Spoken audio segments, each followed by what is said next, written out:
Ahoy, shipmates. Welcome back to the podcast. I'm Andy Schell. Host this week is Emma Garshagen with another exciting episode for you. I'm excited to listen to it as a fan myself. What's going on at 59 North? Falcon is 30 miles from making landfall in Las Palmas on the first trip of 2024 as I record this on Friday. And I'm very excited to hear from Mia and Alex and JoJo about how the trip went.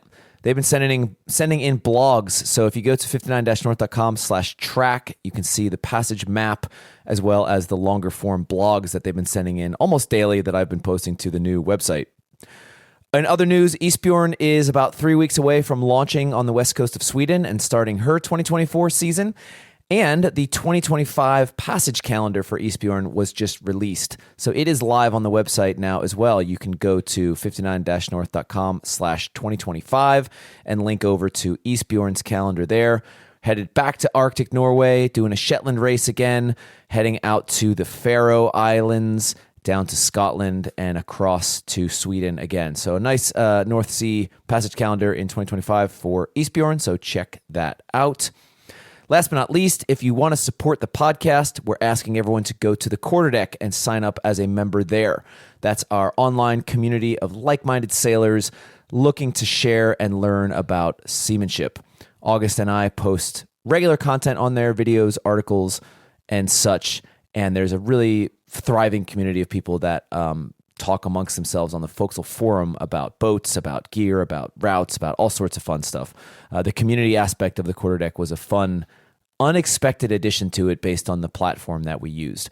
So if you had previously donated to us or given to us via Patreon and you want to continue supporting the podcast, go over to quarterdeck.59-north.com, sign up there. You can support the podcast and get a lot more on the seamanship side. We're in the process of also creating a podcast space on the Quarterdeck that's going to include transcripts, highlights from the last 10 years of the show, and a lot more fun stuff that we're going to put on there, including Q&A with some of the guests we've had on in the past, all that for Quarterdeck members. So hope you can join us on there. I have a wild idea that has been percolating. We're going to launch the Falcon 2026 calendar, not until October, so we're like a long time away from that at Boat Show in Annapolis. But I've had it in the back of my head. I've always wanted to sail to Japan. And Matt Rutherford sailed to Japan nonstop from California, like 7,000 miles several years ago on a 29-footer. But I am wondering, how do we put together a passage calendar to Japan, thinking maybe California, out to Hawaii, and then straight over to Japan. It would be a hell of a trip, a very long passage, and this is purely half-baked, but if anyone's hearing this and is like, holy shit, yes, I want to do a 5,000-mile passage to Japan, email me. If we get enough people that say, hell yeah, we're in, I might just do it. Again, this is crazy. I have not talked about this with August or Mia or anybody else, but hey, you put ideas out in the world and you never know what's going to happen when they come back to you. So if you want to go to Japan, hit me up.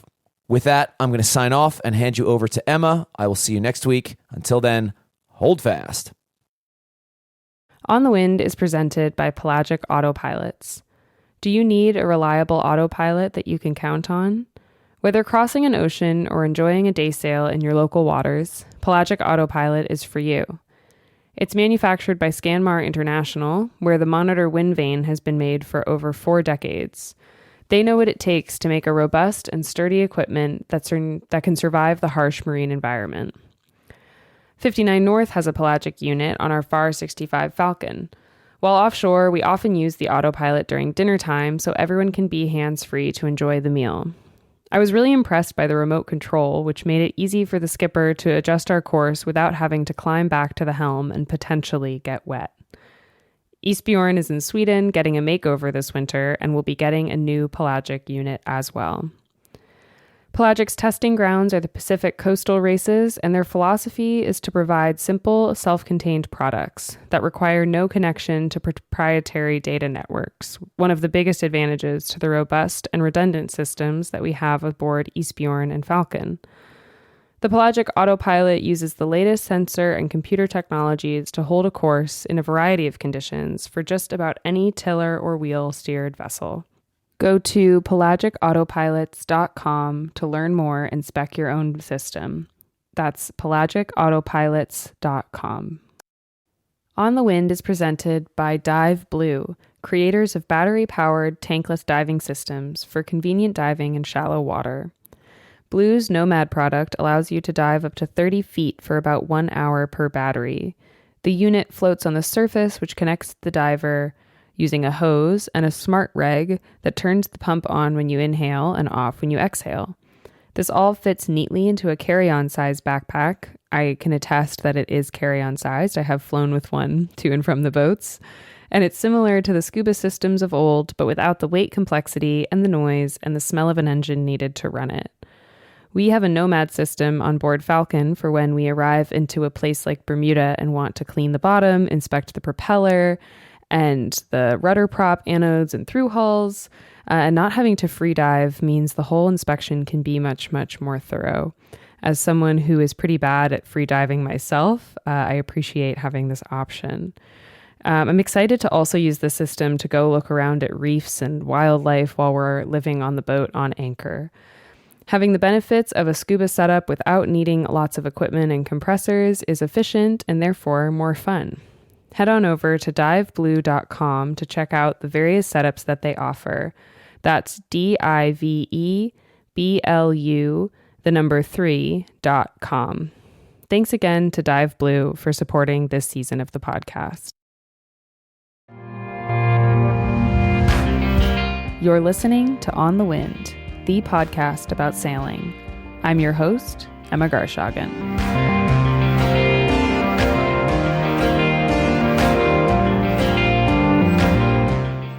Cosi Franchini is the captain of an 108-foot sailing yacht based in Europe.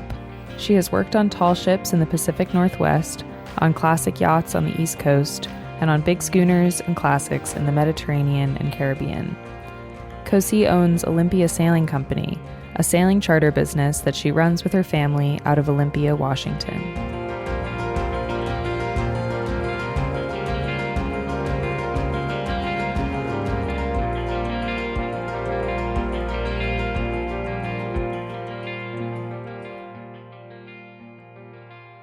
I'm in Olympia, Washington, which is in the southern end of Puget Sound. And I'm sitting in my house, specifically my living room. Sweet. And there's like a sweet painting of some boats behind you. What boats are like? Can you tell me about it? Yeah.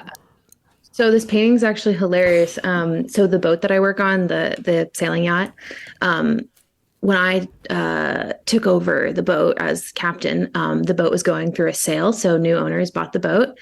And they are art collectors, and they didn't specifically like the art that was on the boat when they bought it. So they actually wanted to get rid of this painting. It hung in the main salon.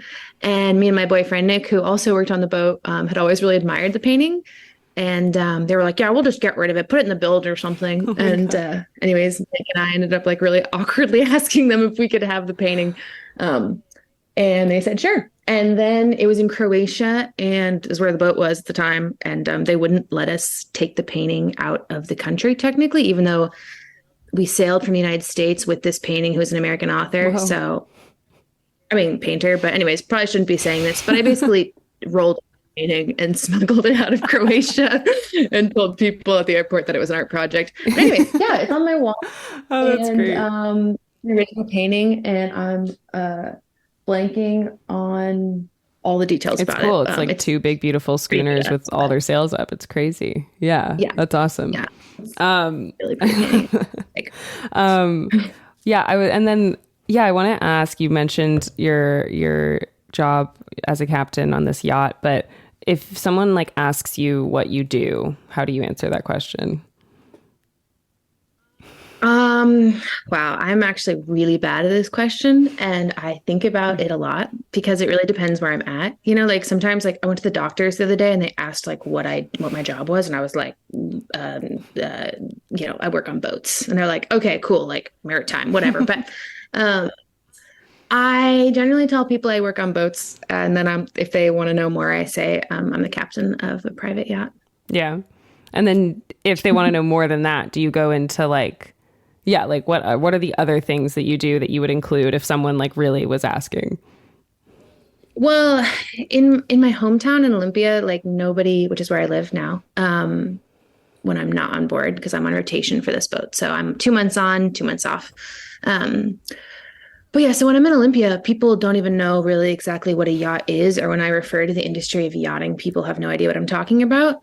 So I basically just tell them, this rich, wealthy older couple own this sailing yacht that, requires like a professional team to maintain. And it also requires a license. So that's when I come in as like the hired captain.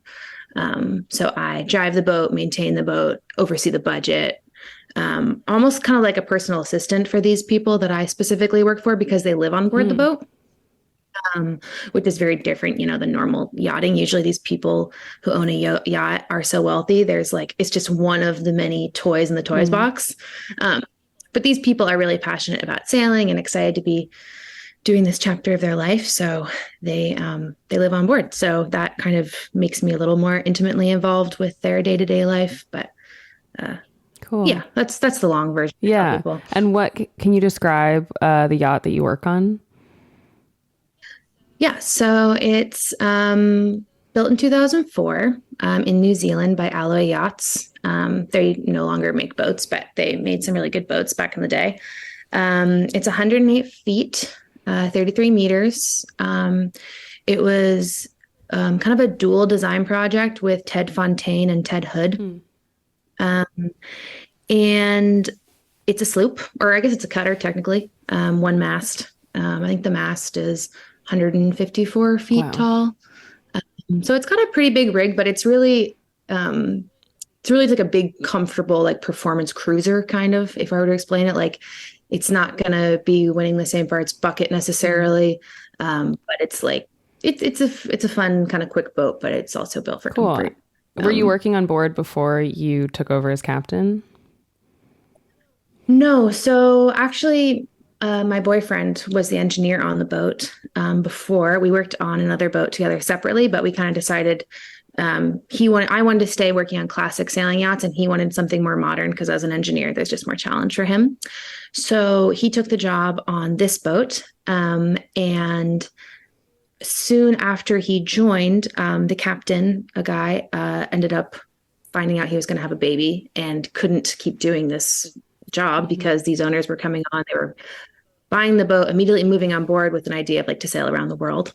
And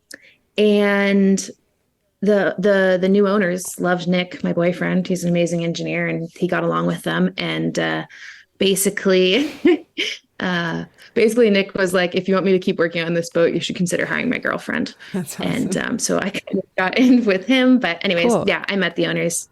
We got along. And so I came on as captain, which was really intense experience for my first captain's job. Oh, wow. That was And so what had you been doing you'd been working on classic yachts, but what had you been doing on the boats that you were working on? Yeah. So I'd been, before this, I was the first mate on schooner Columbia, which is 175 feet overall, big performance schooner, but very much traditional from the deck up.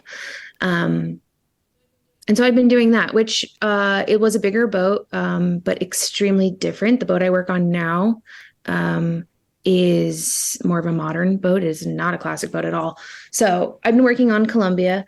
But oftentimes, at least in my experience, when you're the first mate on a bigger boat, especially a boat like Columbia, which is pretty intense to sail and complicated and requires a lot of hands on deck to make things perform and work. I didn't really get that much home time. I was the deck boss. So the boat I work on now, which I'll just say is Mirai is the name to keep it simple. I don't have to. That's open info. Mirai, the boat I currently work on. Anyway, so that was kind of my first time like driving and docking a big boat regularly. Was learning on this boat. So it was definitely an intense experience, but yeah, before that I'd kind of been first mate. So deck boss, helping keep everybody safe, making sure the sails go up, down safely, everyone, just helping the boat perform. The captain would be 100 feet behind me at the helm. We would communicate a little bit, but really on the day-to-day, just kind of overseeing the maintenance when we're not sailing. Yeah, and the mate job, I mean, on smaller boats too, but especially on a boat the size of Columbia, like the mate job is huge. It's like the mate is running the boat most of the time and running the maintenance and running and managing a lot of the crew. And because the captain has these big other decisions to think about. So yeah, it is such a good job to like lead you into a captaining position, but definitely very different. Yeah, you definitely get the leadership and the confidence and the communication skills that are really important to be a good mate and a captain. But like the day to day, like what I was physically doing really changed when I took this job. And especially on Columbia, you know, the captain, like you said, you know, they're pretty much living on their laptop. That's what they do. Like there's so much that goes into just maintaining these yachts from like a legal standpoint and an accounting standpoint. So it was pretty much entirely hands off for him in terms of and everything. So I made the work list. I decided everything that needed to be done. He might, you know, give me some tips of things that he wants to see done differently. But at the end of the day, on these big boats, it's really the mate. Yeah, exactly. Who's like maintaining everything and doing the day to day. I feel like I didn't really understand that until I became a mate, not on such a big boat, but like, yeah, when I became a mate, I was like, oh, I'm doing a lot of this. Like, oh, wait, I'm deciding what needs to happen. I thought I just like, do it. Exactly. I know. Yeah. Oh, that's cool. I have so many questions, but I kind of want to rewind and ask you about how like sailing, like how you got to this point of now captaining this huge yacht from like the very beginning. So like, I don't know if this is, I feel like this would be a really hard question for me to answer, but I'm going to ask you anyway. Do you have like an earliest sailing memory that you can think of and tell me about? I've been thinking about this like a lot today, like trying to get in the mindset for this interview because like I'm still, you know, like figuring out like what my story is because I think I've been like very lucky with how I've come to be where I'm at, but also like obviously it can't all be luck. But yes, to specifically answer your question, for me,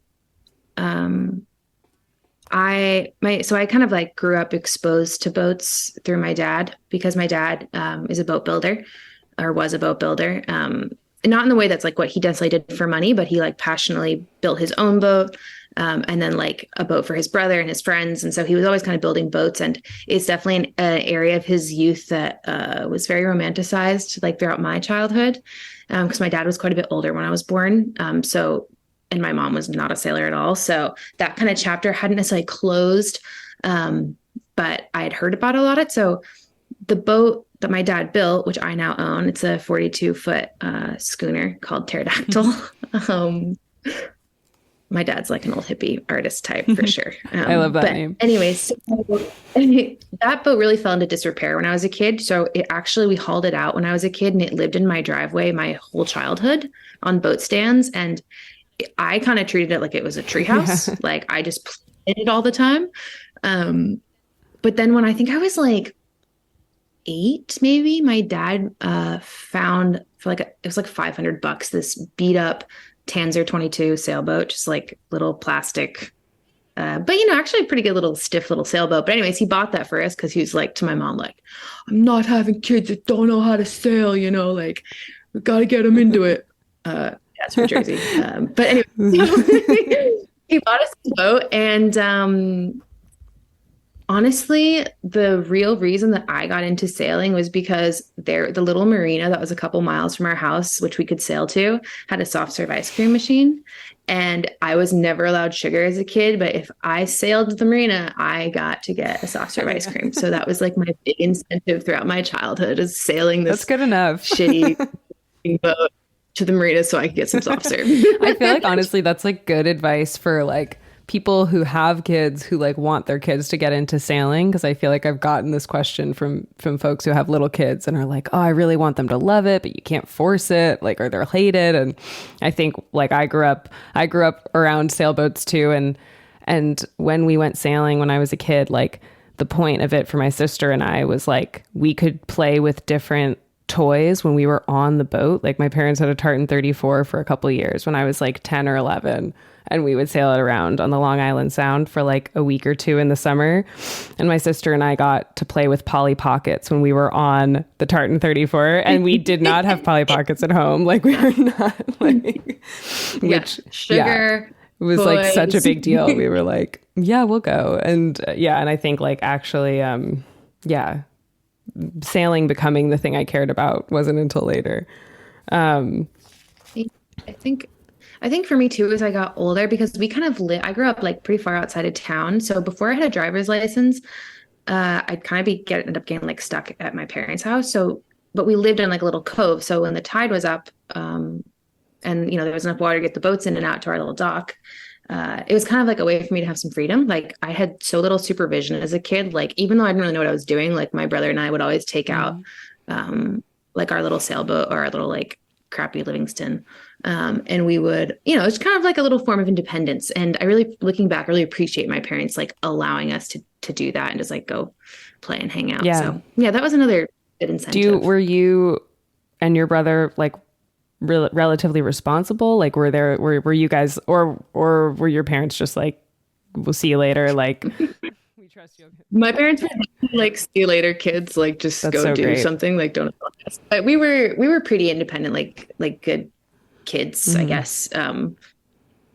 So we always end up having fun. My brother was a couple years younger than me, but he had like a little power boat that he like saved up. He like mowed everybody's lawn in the neighborhood for like a summer. So I would take the little sailboat, and we always kind of had fun. I mean, there was like a couple little islands around here. Like once we got older, we would definitely go and like take some friends and like maybe dabble in some things my parents wouldn't have approved of. But at the end of the day, it was pretty That's relaxed. awesome. I mean, like what a cool way to get to do that. Like I feel like, a lot of us were like sneaking beers into basements, and like if you can like do that on a little island via boat, like that's pretty cool. When did sailing transition from that into being like a job for you and now like a whole career? So basically how I started was more on like the tall ship realm of sailing.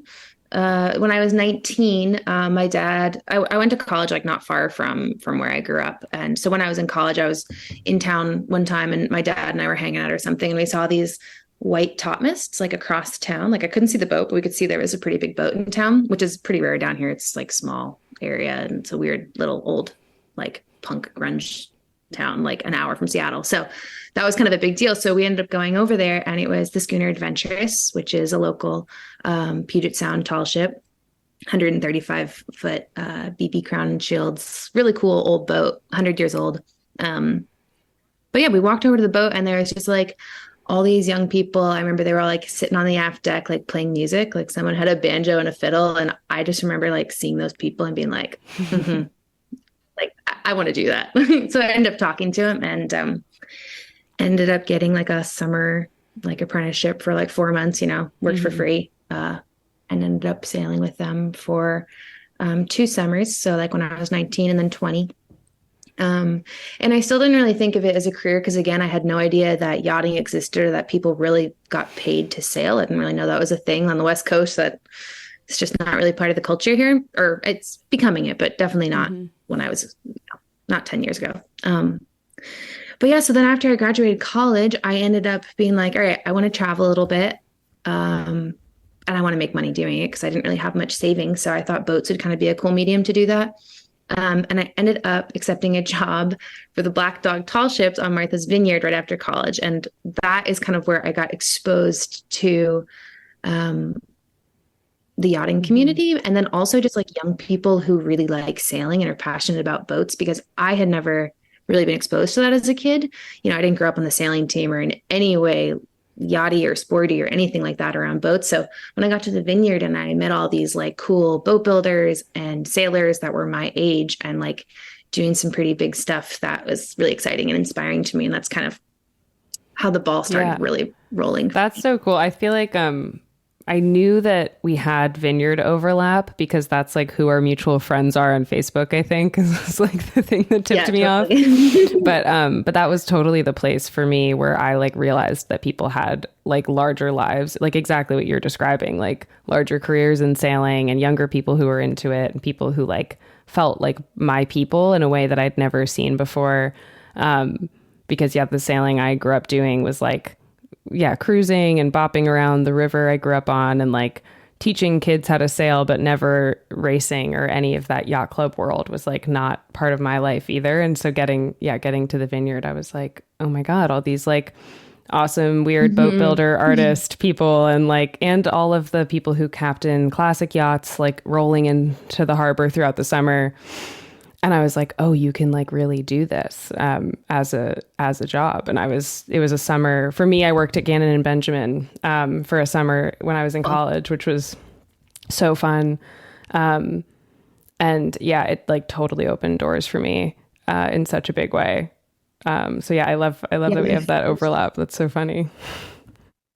My first real time racing, or definitely first time racing like a classic yacht, I got to go on Juno with those guys, and I just remember it was a really windy day, and just like at the start line, like everyone powered up like basically an arm's length, from these other super powered up boats. That was it for me. I was super hooked, and it was also sailing with those guys was just so chill. Like, yes, we're like pushing the boat and we're kind of in these intense situations, but everyone always prioritized like having fun. And that's something I always have to like, bring myself back to as the boats get bigger that I work on or whatever, is just like at the end of the day, like this really should be fun. And I think like people in the Vineyard, like that community specifically, are really good about just keeping it they really fun. are. And I feel like I love that description. And I can like picture like Scotty, who's the captain of Juno, just as like this like surfer bro, dude who's always just like, yeah, man, it's all good. And you're like,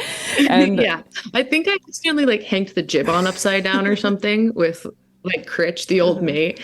And it was like a real pivotal moment like during the race. And I just remember Scotty just being like, what are you doing, dude? Like, but like, that was it. Like we all just like laughed about it. I was back there this summer and I feel like it did like jog my memory about why I like want to work in sailing and continue to sail. Like it was such a good like sort of homecoming moment of being like, oh my gosh, like this is where it all started.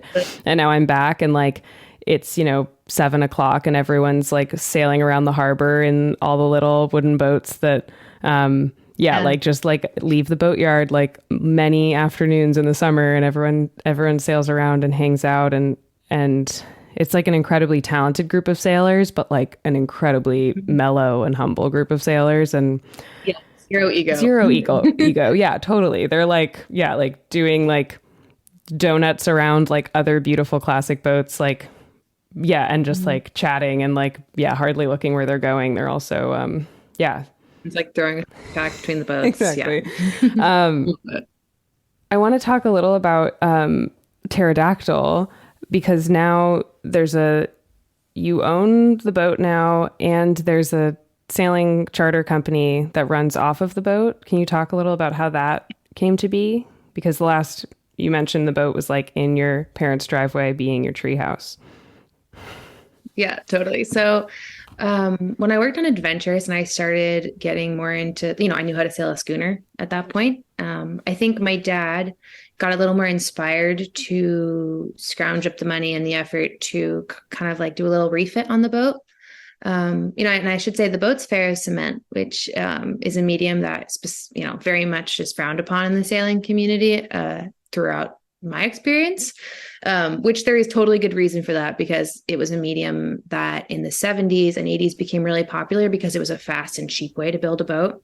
So people who didn't really have experience with boats latched onto it. And like, man, there's a lot of really hideous crap ferrous cement boats out there. But when it's done right, and I like to think that Pterodactyl and the ones my dad built were done right, it's a pretty indestructible medium that is very low maintenance. So the hull was totally fine. My dad plastered the hull when he was like 25 in like 1974. And we've essentially never had to do anything to it. So the boat was actually in relatively good shape, and the masts are just, solid Douglas, or no, they're spruce, solid spruce that had been like super pickled in pine tar and all that. So really it just, some of the bulkheads had rotted, the deck had rotted in spots because, besides the hull, everything is wood and very traditional.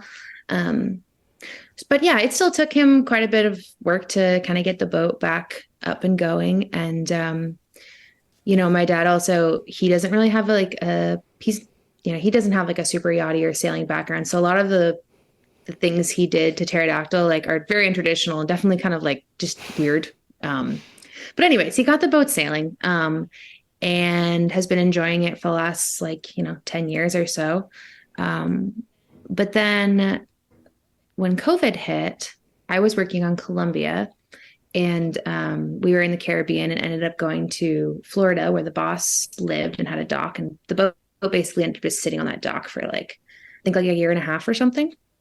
And so I decided to take some time off and go back home. And when I went home, Nick, my boyfriend, came with me, and we ended up taking pterodactyl and sailing up north into the San Juan Islands, which is just a pristine group of islands between the north, right on the border of Canada there.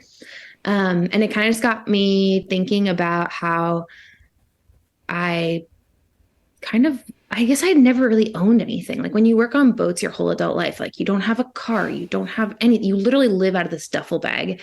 And I think during COVID, I kind of realized that I was a little bit tired of that. And I was ready to invest some of my time into owning something and maintaining something.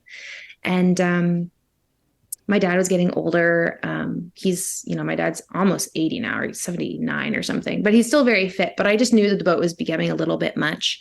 And, I ended up asking him if I could buy the boat from him. And my brother and Nick were like, don't even bother. You're going to offend him. He'll never want to, he's not ready. But I went to him and I was like, Pops, I'd love to take over the boat and buy it from you. And he pretty much broke down and was just like, oh my gosh, thank you so much. This is too much for me. I didn't know what I was going to do with the boat. So that's how I kind of ended up taking over the boat, and done a lot of work to it since then. But I knew immediately that I didn't want the boat to be a financial burden to me. As we all know, they certainly can be. So I decided to start the Olympia Sailing Company. We've done 3 sailing seasons out of Olympia here. And it worked out really perfectly because I knew that I was going to want to keep going on my yachting career, and want to go back to sailing other boats. But my brother, his name's Ocean, he lives in Olympia. He's a great sailor, and he has summers off from work. So he runs the boat with his girlfriend. And it's just been a really fun little family project. I had no idea what to expect when I started it, but we've actually been super busy, and people are really loving it. And, this town has never really had anything like that before. So definitely still kind of having to generate the interest and make people understand that sailing here is actually an option and it's relatively affordable. But yeah, it's been really fun. And I'm actually considering buying a second boat and trying to make this a bit more of an established way to support myself. Cool. But yeah. So that's how I own pterodactyl. Oh, that's awesome. That's so exciting. I feel what a cool family business. I feel from afar, I follow you and I follow your sailing company on Instagram, and I'm you can tell that it's a family business and that it's in this place that you guys know really well. And how was that process of going from being family to business partners? Well, so I've definitely learned a bit. But I mean, I had no, when I told people and I shared this with other family members and friends before I started, everyone was like, oh yeah, of course. Me and my brother have always kind of been best friends and pretty open communication. And my dad is just so excited that his kid's sailing, honestly, that he'll drop everything to help us. And so for my dad, I could not have done any of this without him, because it's so amazing having the person who built the boat there. And my dad has pretty much photographic memory. So he can remember what the fastener is, where it is, what size. He can remember everything. So when you're fixing a boat, instead of just crashing into this project, not knowing what you're going to find or how it was constructed, having him there to literally draw me a diagram of how everything's constructed has been amazing. Cool, yeah. And saved me a lot of time and been just made this a way less risky venture because I mean, the boat has needed a ton of work. And yeah. So anyways, and with my brother and I, I think that I don't want to say like damaged our relationship the first season or two, but I definitely was applying this yachty like standard of like, we work super hard, crazy hours, and the boat's always perfect. And, this is how we do it. And like, I think my brother being like a sensitive person and me still being the big sister that like, I think in some ways he still kind of looks up to his little brother. I think that I probably had like, I just like applied like the industry that I exist in to like this little family boat. And of course, like I put a lot of money into this and it's really important to me. And but I just like can't expect other people to operate that way. So I think I've totally learned now. And like, we have a great relationship. Yeah. I definitely, this is a whole different way of sailing when it comes to that. Makes so much sense. I mean, I think that's such a hard thing to learn in general is like, yeah, I can really relate to that from like going and sailing professionally and then like coming back and trying to like sail socially or like sail with family and friends and like be chill and fun to sail with. Like there's definitely been some transitional moments for me of being like, okay, like you're not at work. Like this isn't someone else's like very expensive boat. Like I think just like taking the things I've learned in the professional sailing world and applying them to like all my sailing is great, but like also not always necessary to like put on other people and also doesn't always reflect. Like if you're working on a yacht with a massive budget, like the standards are going to be different from that boat to like, a boat that you own or that someone else owns. I feel like I've been in those situations. Yeah, it's definitely, and I think specifically like the last couple of years since joining Mirai and taking on this boat, like I've pretty much been under insane amounts of stress that I hadn't like fully processed how it was like affecting me and my communication. And coming back and, partaking in something that's actually very chill at the end of the day, like sailing my boat and maintaining this business it's been a nice way to kind of come back to sailing and like remind myself again, like, this is just for fun. And like priority is, especially in this scenario, we're just sailing around the small body of water, is just like, everyone enjoying themselves. And I'm like so grateful for my brother and his girlfriend, who's one of my best friends. They definitely just like do a really good job and very proud of them. That's so cool.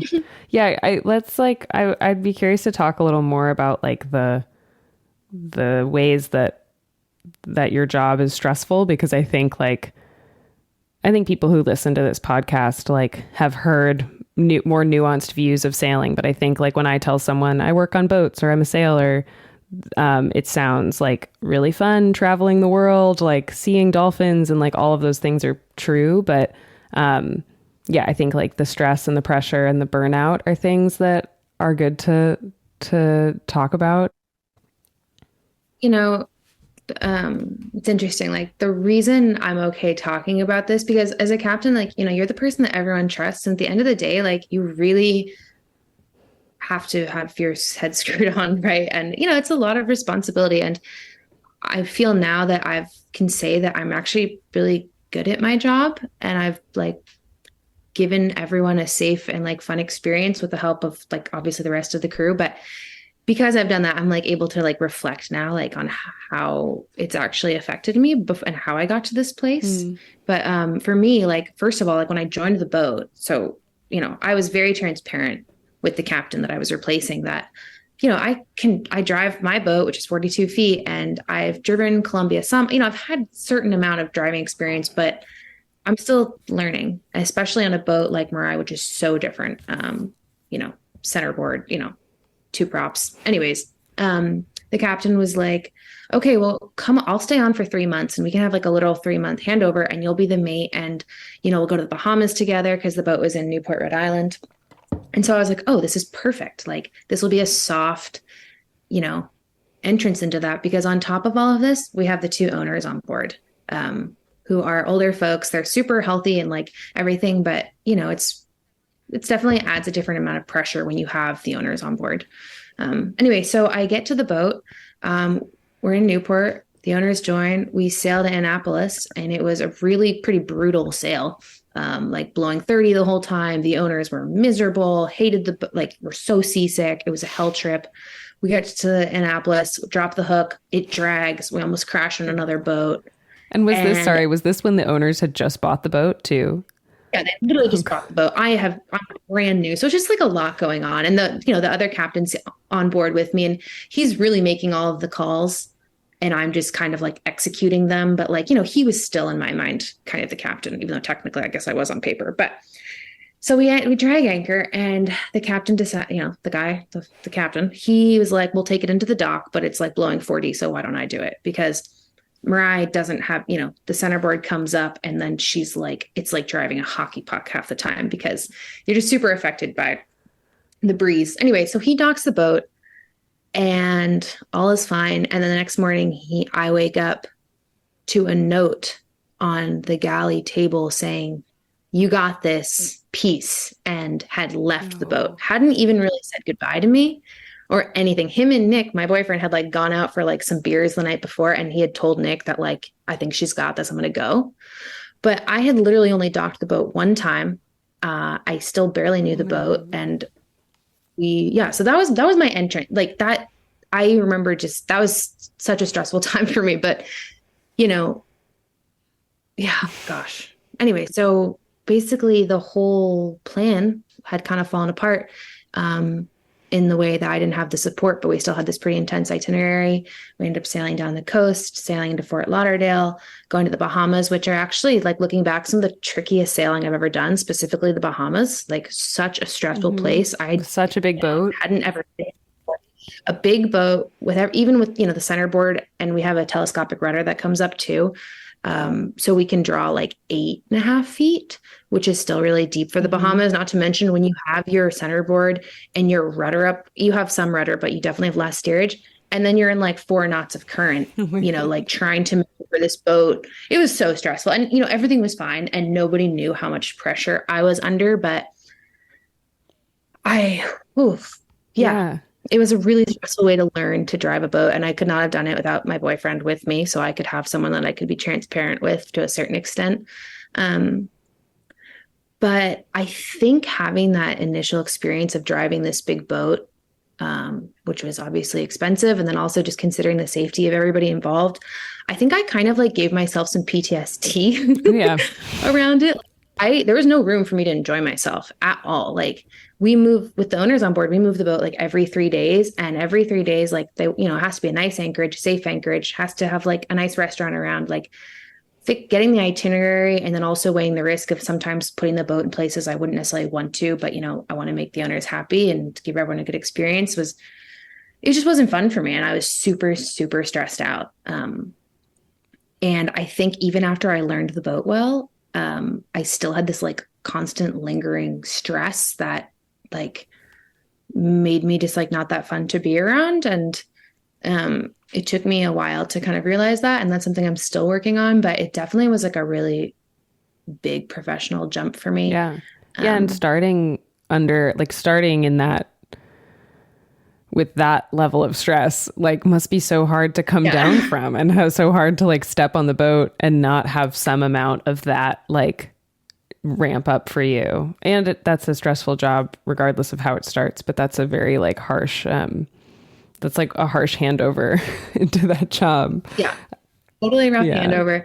And I think, like I work really well under pressure in general, I think, but of course it always comes at a price. But I think that's like something that also got me in this situation. I do work well in those moments, and I also find them, really empowering to overcome that fear and prove it to myself and everyone, like, I can totally do this. But at the same time, it definitely wears on you. And what are the ways that you've been like learning to deal with that, both in the moment, like when you're on the boat and there's something and it's a stressful time, and then also like when you get off and have a break? Mm-hmm. Well, there's 2 ways that well, there's a couple ways I've dealt with it. I don't know how like necessarily healthy they all were, but um, I definitely do my homework like extensively, and I definitely play it safe in general, like with operating the boat. But when I say do my homework, like if I before I go to a dock, because every time I dock this boat, even now, generally, I'm going to a place I've never been. I don't know what the current's like. I have a general idea of what the bottom's like. You know, especially in the Mediterranean, you know this. You pull into these little tiny towns that I've got like 120 feet to turn this 108-foot boat around. There's cross current, or a shape like the bottom changes. It's just so. Anyways, I spend so much time looking at charts before I go to bed, and just like looking at like the facts that I have provided. I read so many forums. Like it's so dorky, but it just makes me feel better having done like I've done like all of my homework. But one thing that someone said to me once that I also think about and really helps me, and it was actually before I took the job on Mirai. I was telling my family friend, like, yeah, I'm doing this. I'm kind of nervous, but I feel good about it. But I'm definitely like, this is going to be really different for me. And she said, she asked me, she was like, do you have any like big regrets or mistakes in life? And I said, no. And she was like, well, then you can trust your judgment. And I always come back to that. I always go with that feeling. And I know I do things sometimes differently than maybe someone else would.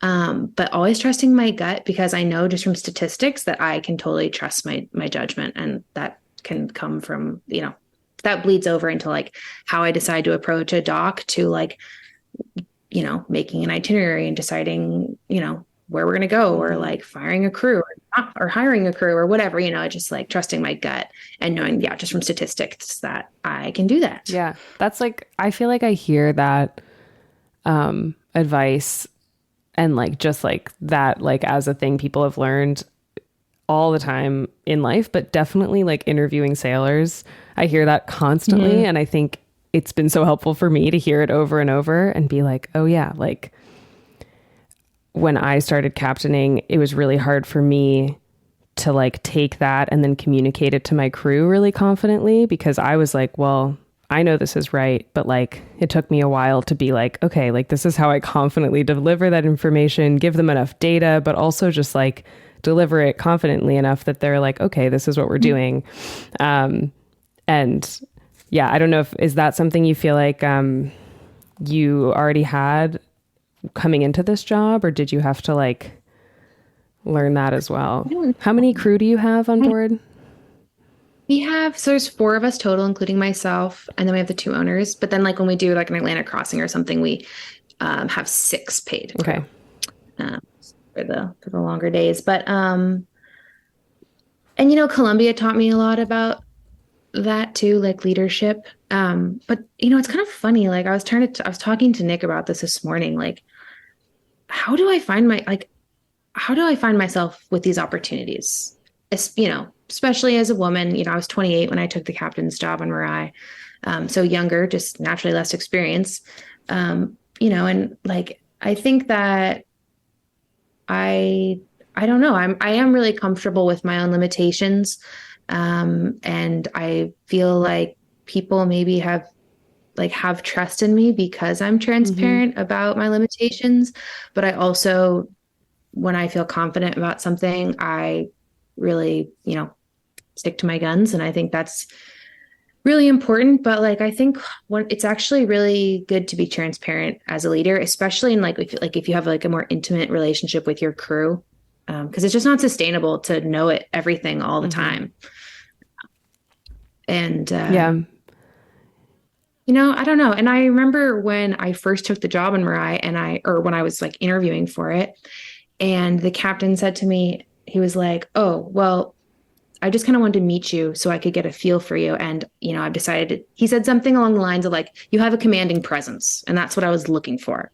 And I'm like, I feel like I'm a total idiot half the time. Can't even speak in full sentences. Like, I don't know where that comes from, but I try to keep that in mind, that some of it is just like, you're in these positions to lead or be a captain or be a mate for a reason. And just like, yeah, I guess like being yourself, but again, like, yeah, knowing when to like push yourself. If that no, that makes that no, that totally makes sense. And I feel like I feel like the leaders and definitely the captains and mates that I've sailed under that have been really honest and transparent, like about their process or about what they don't know, like that's been a huge deal for me in feeling like I can like continue and mess up and that's okay, or not know something and that's okay. And I feel like I've tried carrying that like as I've gone on.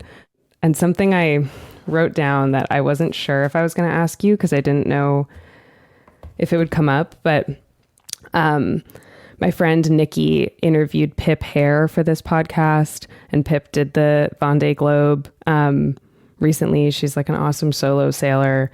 And Nikki asked her if she feels like she belongs, and they'd kind of gotten on that topic. And I wanted to ask you that. Gut answer is no, I don't feel like I belong, but I'll follow that up by saying, I don't really care. You know what I mean? Like, I definitely, when I was first starting yachting, I did not feel like I fit because, you know, I was bringing my own personality to and my beliefs to like any job I do. And like when I worked on the Vineyard, I like didn't shave my armpits or anything. Like I wasn't like, I you know, I was always just me. I was just like this kid that grew up in the freaking woods, basically, you know, and like I still carry that with me. But no, I mean, I guess I don't, but yeah, it doesn't bother me, I guess. Yeah. I don't know. Like, did it used to bother you more? I don't think so. And I think like I like being different. Like I like being different because it seems more important, you know, like it's good to, and I don't really think about this on the regular, but if I'm thinking about it now, it's like, it's good to see people do jobs where they don't belong. And I find that kind of empowering. And, you know, at the end of the day, I'm just sailing kind of rich people around on this nice yacht. But like, if I can bring some change to the world in my own little way, that's cool too. And maybe mine's by being like this young woman who like, I don't know, like just doesn't fit into this norm, but I do it. But, you know, I like changing people's mind, and I'm not like offended if people think I'm the stewardess or the chef either. Like, I'm like, no, I'm the captain. They're like, what? And everybody's like, got a problem with that? And I'm like, people can think whatever they want about me, but it doesn't, you know, sometimes I almost enjoy it because I'm like, okay, this is a cool little opportunity to just kind of like change the paradigm in people's minds. I love that answer. I like got some chills when you were talking about that. Like, because no, I really do like that. And I honestly like, I feel like that comes out in like in Olympia Sailing Company, and like how you've like marketed your business and like the branding behind it. And like I've been starting to set up my own sailing company, and as I'm doing that and trying to figure out like what it is and what I want it to look like, I've totally been looking at what you're doing, and it doesn't look like other charter companies. Like it has its own feel. So enjoy that part. And like, and it's also okay to like, you know, something, you know, kind of changing the subject here, but through branding and all that, like, it's okay to change your mind too. And like change it up, like, especially with like a small sailing company or any small company, it's always in a certain way going to be representative of you. And it's fun to like, you know, have a storyline there and change a lot, and you don't have to get it right the first time. And yeah, branding and all that can be really fun in that way. Specifically if you're doing it for yourself. I like that. And I think that's very true. Like 59 North is the company behind this podcast. And like, I've been seeing that with them. They've been around for almost 10 years now. And like, but still at the core of it, it was started by this couple, Andy and Mia. And like, Andy's always changing the fonts on the website and the color, you know, like things are always like sort of tweaking, like as he changes and as the company evolves. And I think that's just a good reminder in general too. It's like, you don't have to like pick the thing once and that's you forever, or that's the company forever. Like it can evolve. Oh, I wanted to ask you, I know that in your job captaining this boat, you talked about being with the boat in the Bahamas. I know that you were in the Med. I know that you were working your way towards Scandinavia at some point. So I'm curious if you have like this is always hard, but like a favorite moment or memory, or like some memory maybe just from like the last stretch on the boat that stands out to you? Well, the first thing that comes to mind, which maybe doesn't totally answer the question, but so this summer we sailed to Norway. So we sailed from Barcelona up to Norway with a lot of different stops because we had the boss on board. He really only wants to be underway for a couple days at a time. So kind of makes it a lot harder because you always have to have a port. But it was one of those things that I'd kind of spent months planning, so like stop in Portugal, north of France. We went all the way up the River Thames into downtown London, went into Edinburgh. Like there was just like logistically in my mind, a nightmare, not to mention you're going across the Bay of Biscay, off the coast of Portugal, the North Sea, like these pretty like infamously hairy and moody bodies of water. So, and also there's like not that much yacht support in some of those places, when you have these specialized boats and things break, like that can totally wreck a summer, even like if you're waiting on a part. So it's one of those things where I was just like, oh my gosh, if I pull this off, that's going to be really awesome. And yeah, so when we pulled into Bergen, Norway, after like, I think like 6 weeks of cruising, and just like the boat performed great. The crew all got along. Boss was happy. Like we saw so many cool places in like northern latitudes, like slightly off the beaten path for yachting. I'm sure not for you guys, but anyway, so it felt like this insane relief. And it was one of the few times in my career where I could just be like, okay, I did that. Like that was a chapter. Did it. And then of course, like Norway is like the most gorgeous place, especially by boat. So yeah, that was a really fun place to end up, and really just a sweet little accomplishment. That's so cool. I felt. Yeah. Do you take those moments to like stop and feel proud of yourself, or do they just like come to you? They're hard to come by, those moments. And I think the main reason I had that in Norway, because, I worked on Marai full, like for 14 or 15 months straight. And then I ended up going on rotation. So I was 2 months on, 2 months off, as I mentioned. So when I got to Norway, my rotation was ending. So I was about to fly home. So that made it like a nice chapter close. But oftentimes for boats, for me, it's like, okay, great. Got to the harbor. Now I got to fix this, book these flights for these people, the legal stuff. So it's always like the next hurdle. And that's something that has been kind of hard for me to deal with on this boat. But yeah, those moments are hard to come by. But and maybe this is like another like nice little note to end this on. But what I'm realizing now, because I'm actually about to leave in a couple of days for my last on rotation with this boat, and then I'm quitting. Yeah, mostly because Nick just needs a different boat with more challenges. And, he's made this massive kind of like, he slowed down his career as an engineer a little bit to support me through this. And it's been amazing. Couldn't do it without him, but now it's time to kind of move on. And I'm trying to think of like what I want to do next. And I'm going to definitely be running my own boat here in Olympia for the summer, which I'm really excited about. But then like, I really want to turn my focus more towards like learning without the pressure. Like, I don't want to be a captain for my next job. Like, I'm really looking forward to be freelance and like joining boats with people that inspire me and kind of getting back to more the fun side of things. And also like learning in an environment where I'm not in charge, which is like an insane way to learn, but also like something I've just been doing for a while now. And I just want to I want to show up and I want to like sail to Greenland with like a cool crew. And I don't, I just want to learn and like have fun and go different places without the pressure, because that's kind of taken away a little bit of the joy. So kind of like recognizing that and like starting to dream and apply it in a different way that I'm excited about. Yeah, cool. Congrats. That's really exciting. That's like mature feels like the wrong word, but that's like a brave, like evolved sort of thing to be like to sort of give yourself a sort of demotion in terms of like your Oh, I'm so excited for like demotion. that's so great. And it also like, shows how how the job that you have been doing, like how that is hard and like wears on you, but also I feel like that does take like a level of like, I don't know, self-acceptance or something to be like, psyched for a demotion. Because, and realizing that that's not really a demotion, like that's really exciting. And I think like, it's so cool to like, I want to be able to do that kind of thing for my whole life, is like, look at the thing I'm doing and be able to change it, even if it feels like it's like a step down, or I'm going to like not be as important or as in charge or as whatever. I won't make as much money. Totally. I won't have the same stability, but like, yeah, you know, I've like missed out on other parts of life through like my sailing, and I'm kind of ready to like have a little more work balance and like, yeah, just sail really hard for fun. And, you know, for somebody else, yeah, sure. But yeah, just in a way that, yeah, is kind of like serves me and is a little more exciting. So really excited to kind of close this chapter of this boat I've been working on and be like, hey, we did that. That was awesome. Learned so much. But now, yeah, I've kind of fine-tuned a little bit, like, yeah, what I want to do, at least for the foreseeable future. You know, life is long and it's always changing. Constantly. But but so that's what I'm thinking. And yeah, I'm really excited about it. Oh, cool. Well, thank you so much for chatting with me. Thank you so much for thinking of me. And yeah, I'd love to sail with you sometime. That would be awesome. Yeah, back at you.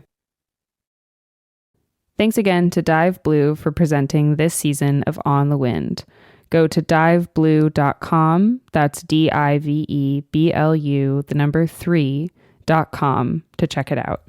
Thanks to Pelagic Autopilots for sponsoring this episode of the show. To learn more and spec your own system, go to pelagicautopilots.com.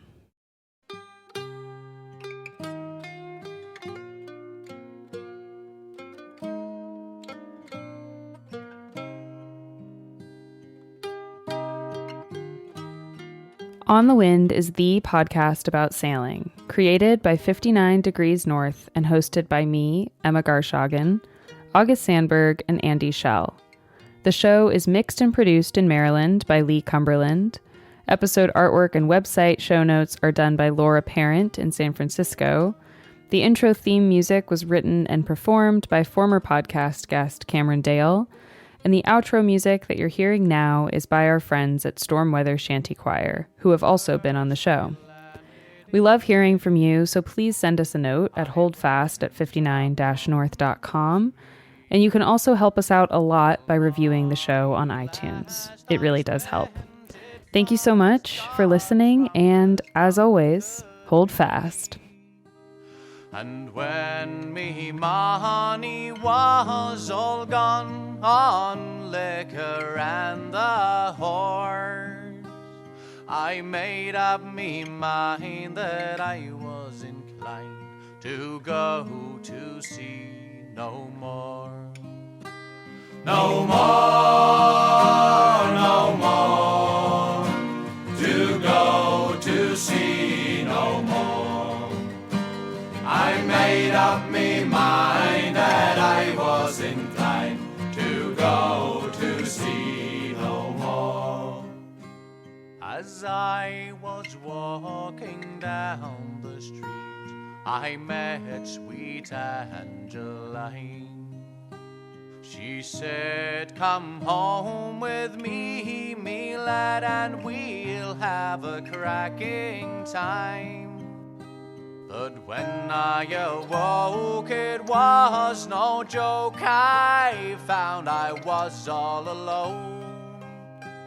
My silver watch and my money too, and my whole bloody gear was gone.